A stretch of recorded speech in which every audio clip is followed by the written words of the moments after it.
welcome to Decoding Dragons, where we break down all things House the Dragon. We're your hosts, Liza and Michelle, and we are going to be spilling the royal tea and breaking down the fire for every episode. Yes, ma'am. So I have read A Song of Ice and Fire, the entire series. I've binged the show multiple times. Liza, you've seen the show and read Fire and Blood. So when it comes to thrones and dragon lore, we got you covered. We're talking about House the Dragon, the biggest players in the dance, and of course the dragons. So let's jump right into it with what happened in season 1, episode 1, the Heirs of the Dragon. Okay, so basically what happened on Sunday night's episode is we open with the Great Council of Harrenhal, where they're deciding the succession. So, because Heirs is getting older and he wants to make sure the throne is secure so that the Targaryens don't launch into like an internal war, because Heirs, he knew these things.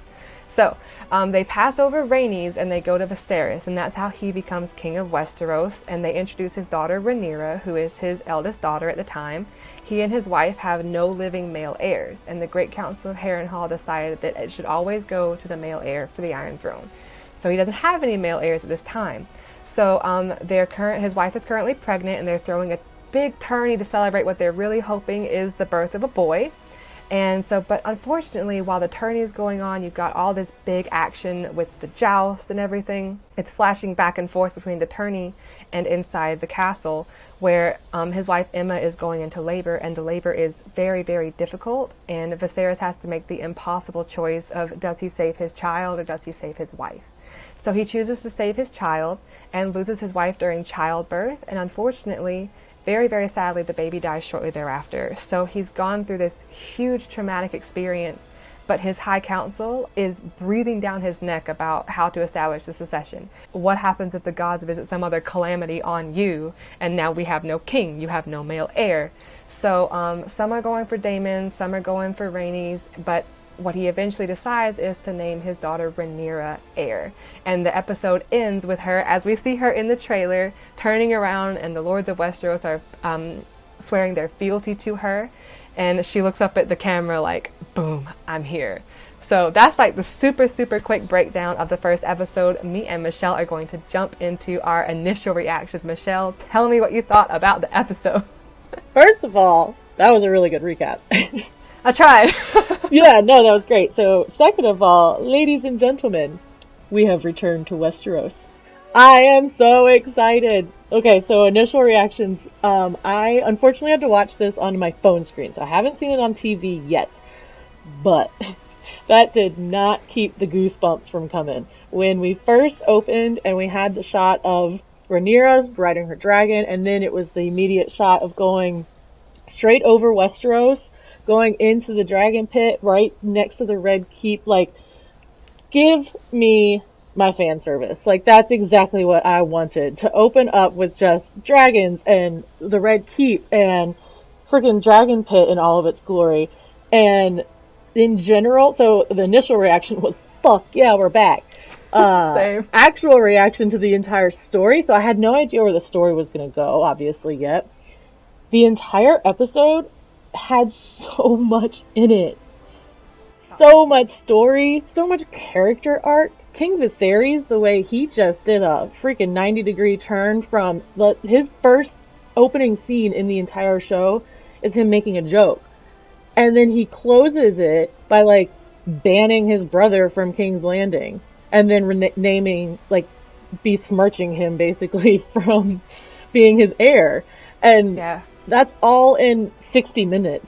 We've already seen that much of a character arc from one character. Yeah, that was my first thought too, because the first thing I thought was they are booking it through this story, because that was like all the setup right off the bat. It was everything you needed. You know that by law it goes to the firstborn male heir. You know he's got no male heir. It's only Rhaenyra, and Daemon is not someone they want on the throne right now.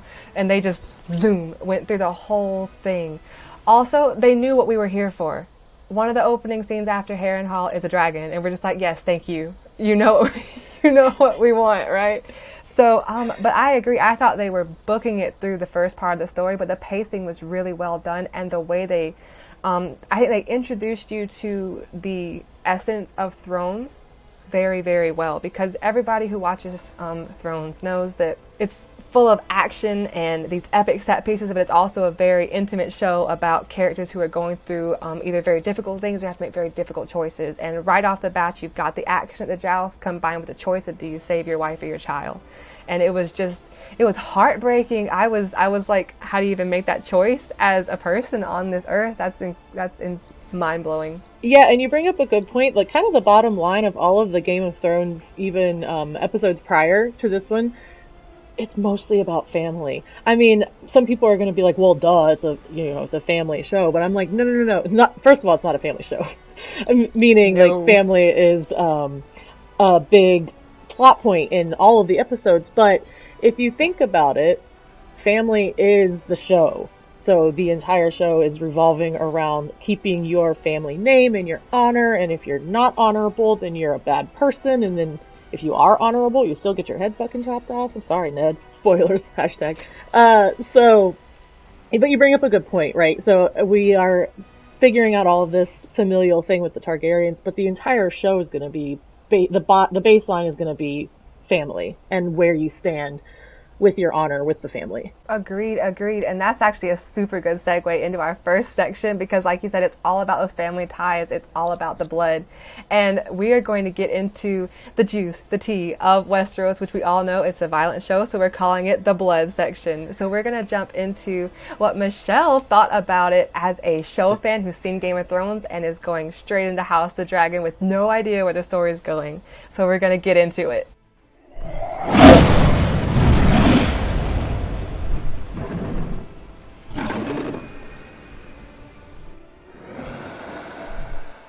All right, I'm going to hit you with the fire question right off the bat and put you on the spot just a little bit, so just be prepared, okay? So my first question is, what was it like seeing King's Landing again after the way Season 8 of Game of Thrones ended?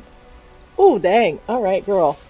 Okay, so offline we've had this chat before where I will always agree with you that Season 8 was rushed. The writing left a lot to be desired. I, however, am of the unpopular opinion that it was okay. It finished okay.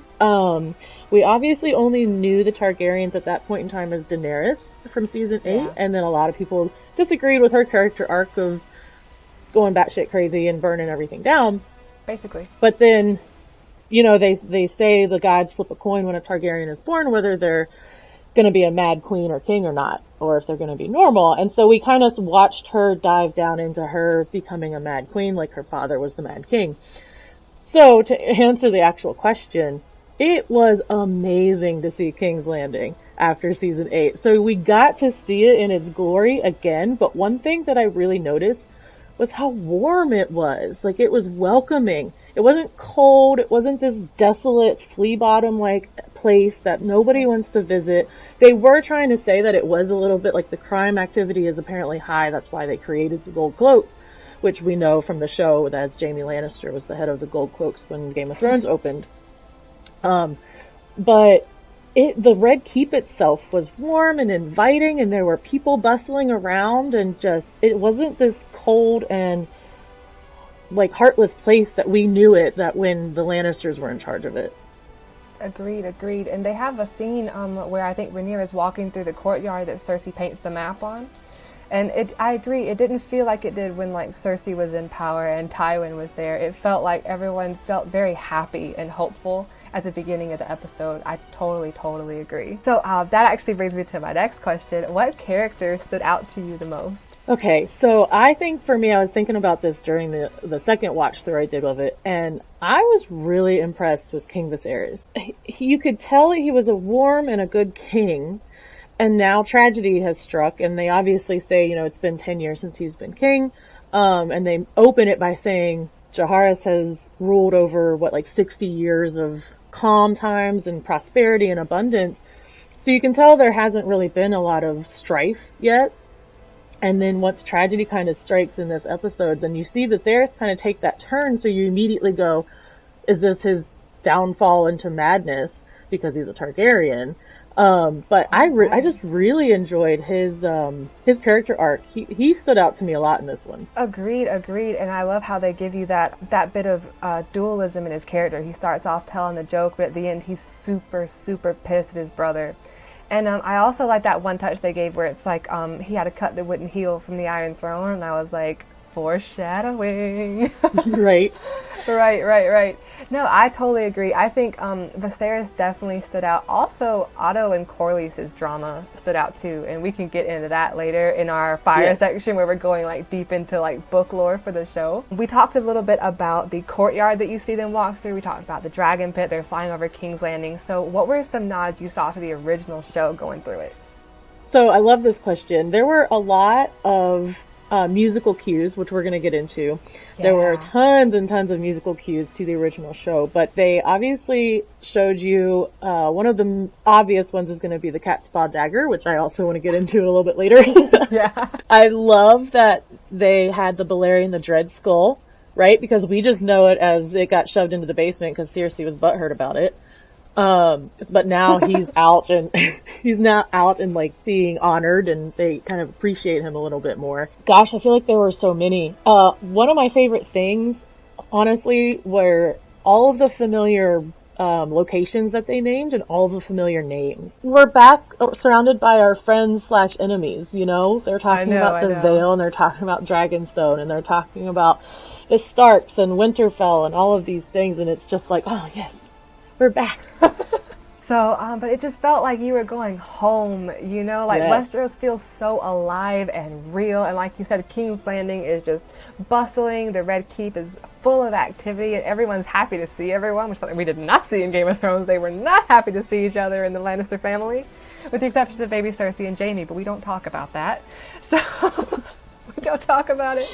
But it felt like a really nice welcome back banner was just rolled out for fans everywhere, and I was here for it. But you talked about the score earlier. Yes, I definitely want to talk about the score. There were so many like nods to the original one. What was your favorite part, if you want to talk about it? Yeah, absolutely. So I'm huge into scores. I love the way that composers can just play with your emotions and manipulate you based on a couple of notes on a freaking melody. But so obviously it opened with a very familiar Game of Thrones soundtrack, but I think my very favorite part was, I watched it a couple times just to make sure I was right in my thoughts, was the very end. King Viserys was talking to Rhaenyra and letting her know that she was going to be his heir, and they're in front of the Balerion, the Dread Skull, and he pulls his thing back and he's talking about the cat's paw dagger, and he's mentioning the vision that they're aware of.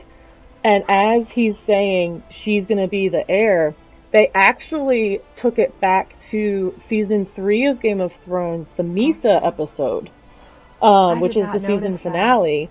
That was the Daenerys theme for a long time. They started it with a very little bit of a hint, but then as the credits roll, it's the Misa theme from the end of season 3. And I was like, damn, what a hit. That's amazing. I did not pick it up because Dany's like my favorite character. You can see her back here. My friend like decked me out with all these Game of Thrones goodies in the background there. So big shout out to them because Dany she's just up here like watching our episode, you see. Yeah. But Dany is my favorite character, and like seeing Rhaenyra kind of start the process, because they set it up early. They're like, okay, he has no male sons at the moment. Rhaenyra is going to be next in line, and it's just like watching her pave the way to be like a queen of Westeros without getting too deep into spoiler territory is amazing. And that's so amazing that they like kind of flashed all the way back to season 3 of Misa. That did me my feelings. I wasn't ready. Hit me hard already. I know. So, speaking of the mother of dragons, what better way to segue into what were your favorite dragon moments, since we are decoding dragons? Are we? No, it has to be. It has to be the beginning, to be honest. I'm going to twist that question. One of my least favorite dragon moments actually was when Matt Smith's character, his name is blanking on me. Damon. When Damon is like next to his dragon with his, mistress, and he just randomly like shoves her hand on him, and Caraxes is just supposed to be like, yeah, okay, I guess, instead of like burning strangers. That just bugged me a little bit. I saw something online, because actually it's funny because that was one of my favorite dragon moments. So So I saw something online about the dragon magic in House of the Dragon. So Martin is pretty sparse when it comes to the dragon rider bond. So I think, I don't want to quote directly, but the idea of it is who can know what goes on in the mind of a dragon. So I think there's taking some liberties with the bond between rider and dragon. And I think that, because, you know, we do see Jon Snow reach up and touch Rhaegal, right? And Daemon's a Targaryen, Mysaria is not. So I'm thinking maybe he like put his hand over hers, like, still Targaryen here, please don't kill her. Still, like, sense. I'm gonna reinforce the bond. This is my person. You can't kill this person. I like this one. Oh, okay. Basically. Okay, that makes more sense. I appreciate it a little bit more. Yeah, I think it was like a like an extension of the bond. Like, hey, still a Targaryen. This is my person. You can't burn her. That actually goes into a little bit of a lore piece that happened in this episode when, at the end, King Viserys is like, dragons are a power that man should never have trifled with, and it's an illusion that we can control them. So if you think about Daemon in that sense, where he's a little bit cocky and arrogant, and he thinks he can control things, then that explanation that you just gave kind of makes sense to go into his character, because he's like, hey, I can control my dragon, here, touch him. Right? It's like, what if I'm scared of the dragon? Wait a minute. What if I'm scared? Because you could see her look at Caraxes like, do I really want to do this? So, no, I thought that was amazing. And it was so cool seeing them speak Valyrian to the dragon when Syrax lands. And the dragon guards are like looking at Syrax like, we're scared of you, but we can't let you know we're scared of you, so we're going to talk to you really nice and be like, please follow us into this dragon pit. Right. I noticed that the dragons in House the Dragon, Drogon obviously was very, very intelligent, and you could see he and Dany had a bond, but these dragons look a little more on top of things, if I would, like, because in the scene where Rhaenyra is telling Syrax to light the funeral pyre, they're having like this conversation. It's like a emotion to emotion conversation. Dragon's like, are you good? I know you don't want to do this. And Rhaenyra's like, but we have to. Because that might be my favorite dragon moment, since I just picked out an annoying dragon moment. But when she gave, she paid homage to Daenerys saying Dracarys, obviously that was a fan service moment, I think, also, when she was like pausing and then she's like, yeah, no, fuck you, Dad. And then had to say Dracarys. But that one, he kind of reminded me of Toothless in that moment because of how he was kind of so in tune with her and her emotions. And one of my favorite things about Syrax is his four little horns on the top of his head. They were so cute. Oh no, she's a she, isn't it?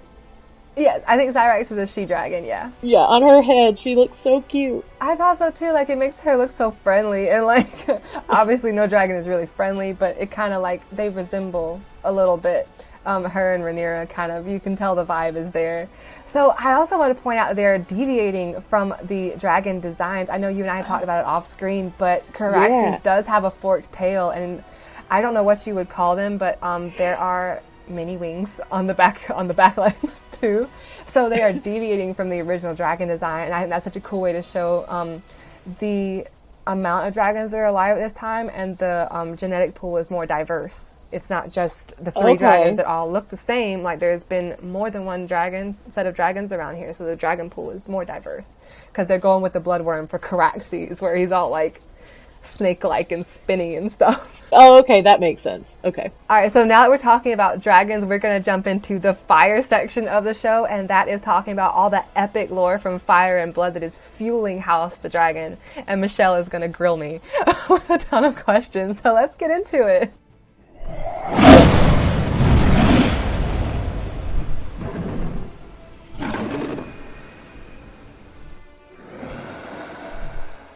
So, yes, we are. I'm going to start grilling you about some book lore questions.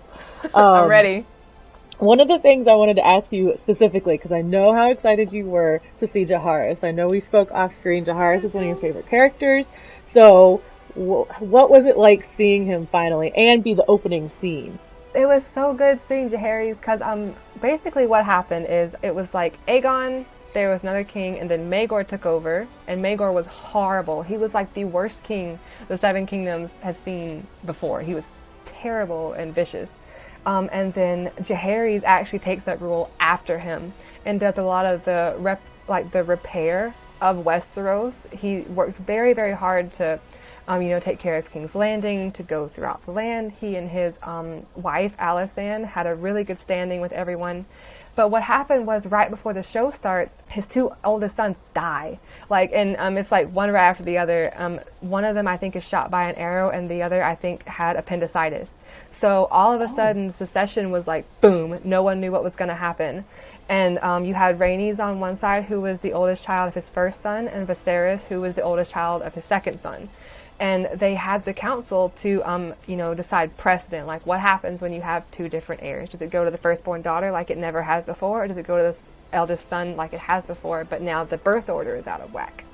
So seeing him there was so good because he, the actor who portrays him, did a really good job of showing the sadness that was there for him having to be there and do this in the first place because his children had died, but also the gravity he was feeling at trying to stave off a civil war when really he doesn't know it, but he's just buying them time. That's a really interesting point because especially with the narration there at the beginning, when as Jaehaerys is sitting there after he has named King Viserys the king, and they're like, I guess it's Rhaenyra narrating at the beginning, and she said because he knew the only one who could bring down the House of the Dragon was itself, and then it's all dramatic and gets into the opening credits. Talk about a line, right? Like, the only thing that can bring down House the Dragon are the dragons themselves. I'm just like, ah. Yeah. So no, I was freaking out at that point. Because I think they also mentioned Alysanne at some point, which is Jaehaerys' wife, because she had a really, really good relationship with, all the usual people of King's Landing, like me and you. So she had a really good relationship with everyone. And they mentioned that, crime hadn't been this bad, and it was getting worse because Alysanne wasn't there to, keep up that rapport with the city, etc. Mm-hmm. I think they mentioned something about the crime not being this bad since someone's grandmother's time, and the grandmother would be Alysanne. And she was just a lovely lady, so it was just really nice, that fan service, like a little nod to her also. That's interesting. So I'm going to steal one of your questions that you asked me, actually. Okay. And I'd like to know what character stood out to you the most for this first episode? I got you. That is actually a really good one, because other than Viserys, I thought Emma did a really good job with her part. It was so sad and painful to watch her go through that, but I thought for the amount of screen time that she does have as a character, I thought that she really did a phenomenal job. Okay, well, first I have a question about the Emma's death. Was that in the book, or is that creative liberties? I was shook by what happened. So the book is written from a historical standpoint. It's kind of like reading a history book. So seeing the dramatization of, how it might have happened in real life, because the book tells us, yes, his wife died in childbirth and they lost the baby too. Moves on, basically. But seeing the dramatization of how was heartbreaking, and I can't imagine the pain and fear and uncertainty that both characters would have been feeling right then. So I was distraught. It was very sad, and I was not expecting the first episode to hit us with something like that early.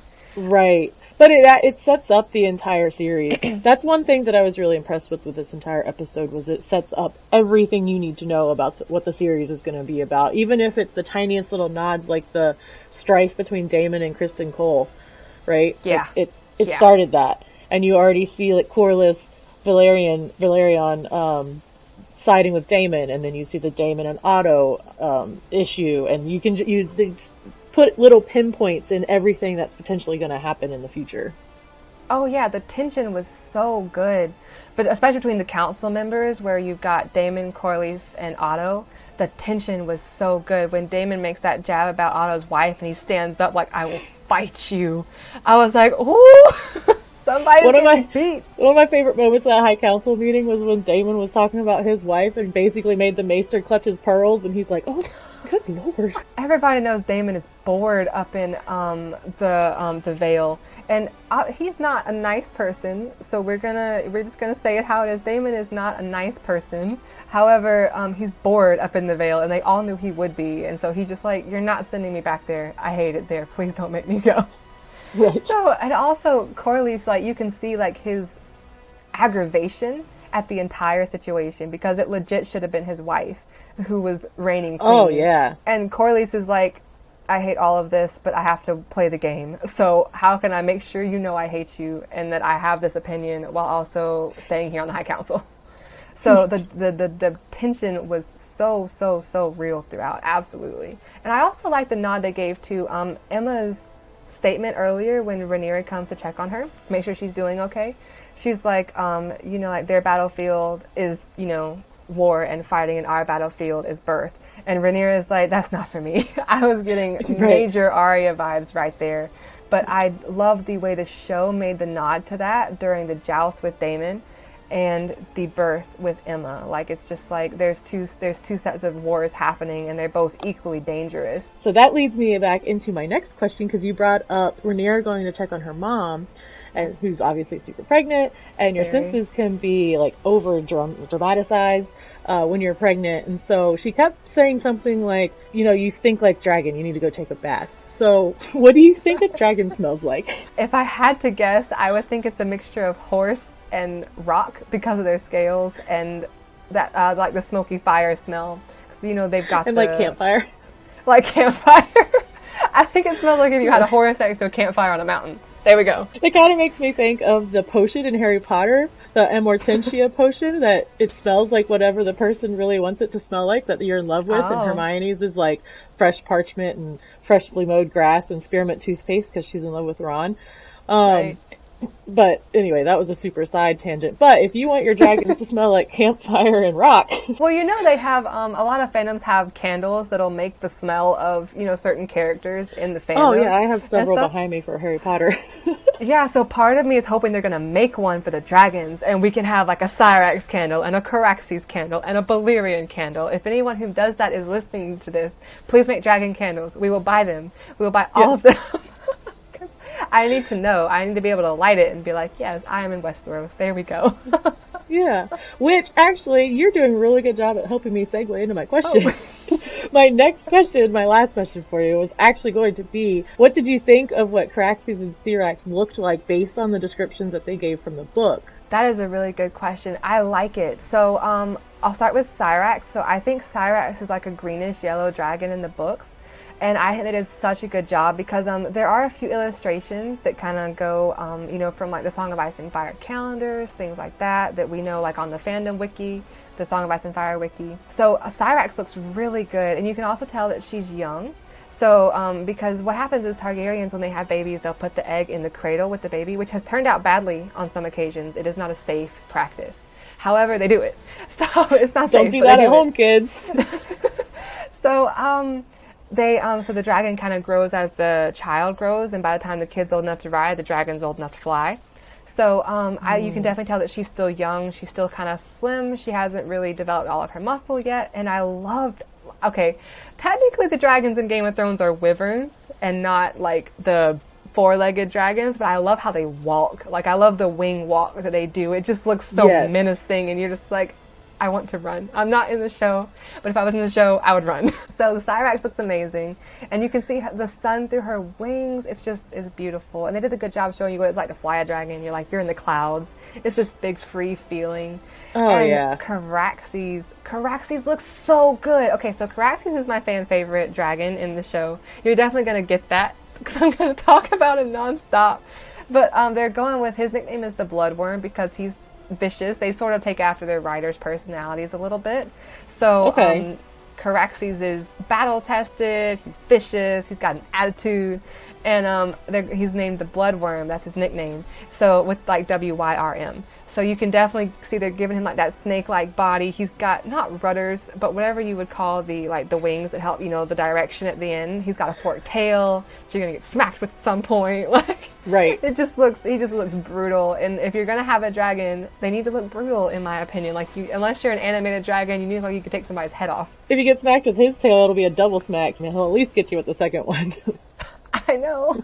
I would not want to have to. Obviously, like you see in the end of Game of Thrones, like the Night King's army kind of like floods Drogon, and he has to like shake them off. But I would not want to fight a dragon on foot. Like, I play Elden Ring, and so I've tried in like a digital form, and it's not fun. You have to stay by their feet and stuff, and like try your best not to get in front of them. I would, if Game of Thrones were real and they were dragons in this world, I would try to be friends with all of them. I would not want to make an enemy out of a dragon. Always befriend your local dragon. Don't be rude. We need to make a sticker. Always befriend your local dragon. Don't be rude. So yeah, so like, and as far as major lore, like the fan service in this was so good. They knew what they were doing when they were mentioning Heirs, and they've got the dragon pit, and they're talking about how crime hasn't been this bad since because now Alisanne's dead, and you've got the bloodworm and Massaria. We need to talk about Massaria is Daemon's lady love, I guess, like his paramour, his consort, his mistress. She's gonna be like a big part of the show. Massaria's actress looks amazing, and you can tell that she is like a big support system for Daemon also, and she's got like this grace about her and all that kind of stuff. So I'm super excited. She's got like this quiet, dangerous dignity, and I am here for it. So they're giving us the fan service in this show, you guys. I think they're gonna stay really faithful. Martin's also been much more involved in this. He's been much more involved, and he's been able to help co-create it, I think, to some degree, with the showrunners. So he's got his influence there also, making sure that it stays, I think, faithful to his vision. And he was so impressed with Viserys' performance, because it's, Fire and Blood is a history. It's not fully fleshed out, but Viserys' actor is like really fleshing out the characters' motivations and interests. And maybe the best part for the show is that all of the source material is there. Yes, then they can't. They won't run out. That's what I keep telling people. It's like the season 8 ran into a problem because they ran out and they started rushing. You cannot run out of source material for House of the Dragon. You can run out of ideas for the interim moments, but the big beats are all there. So now that we know they're staying super loyal to the source material, Martin's got his influence there, and we're seeing that these actors and actresses are doing an incredible portrayal of the characters.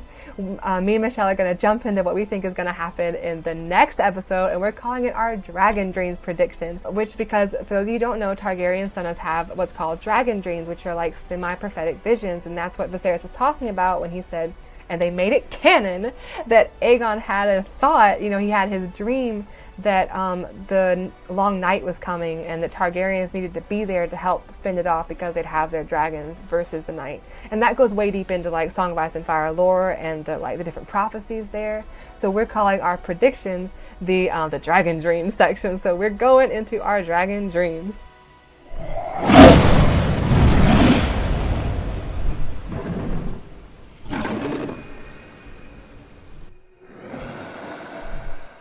If you would have asked me last week to predict the first episode, I definitely would not have said, we see the Great Council, we see a dead child, we see a dead wife, we see a tournament, and we see a character get banished out of King's Landing. So, with that in mind, I did see something that, I don't know if it's in the books, but there was a point after Emma had died that when Alicent is going into her dad's chambers, in the Hands chambers, he is sending a raven to the Citadel. Do we know what's on that? Is that going to be some strife later? Is that going to be something that comes up? So I have a few theories. That's a really good question. And also, I wanted to point out the juxtaposition between Otto as a father and Viserys as a father, and how that's going to kind of lead to some strife between these two ladies.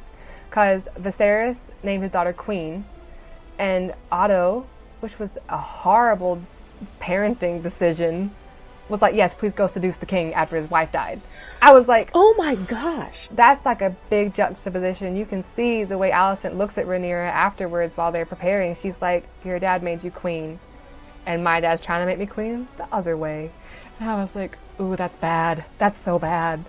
Bad parenting 101 right there. So, but as far as what he's writing to Old Town, the High Tower is actually hail from Old Town. The High Tower in Old Town is where they get their name.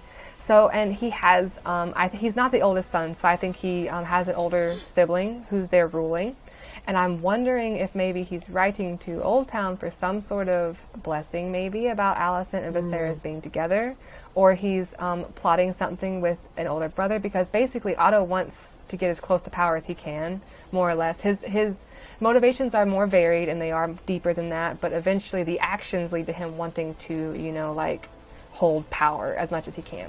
So I'm wondering if maybe he's plotting with a brother, or talking to some people at Old Town about getting Alicent with Viserys as a ploy for his part of the throne, because none of them want Daemon on it. So they're probably gonna, see if he can make sure Rhaenyra's succession is there, make sure that it's okay for him to be doing all these things that he's doing. Like, he's gonna be talking to his conspirators. Right, so basically Tywin. Big Tywin energy right there. Yeah, and speaking of when Rhaenyra and Alicent when Alicent was helping Rhaenyra get dressed there at the end, Yeah. something that I noticed I wrote down, so I'm looking at my notes, was the cinematography there at the very end when they started playing like the cues to the Game of Thrones Daenerys theme.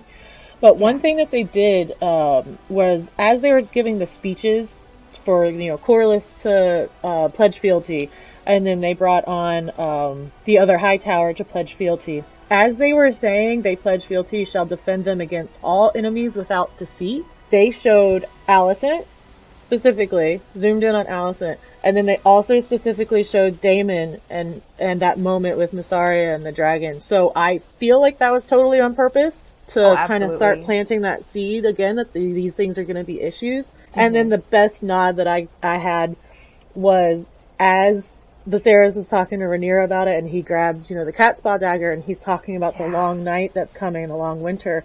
The Starks come on screen, and he's like, "I, Rickon Stark of Winterfell," and it's like, yay! Yes.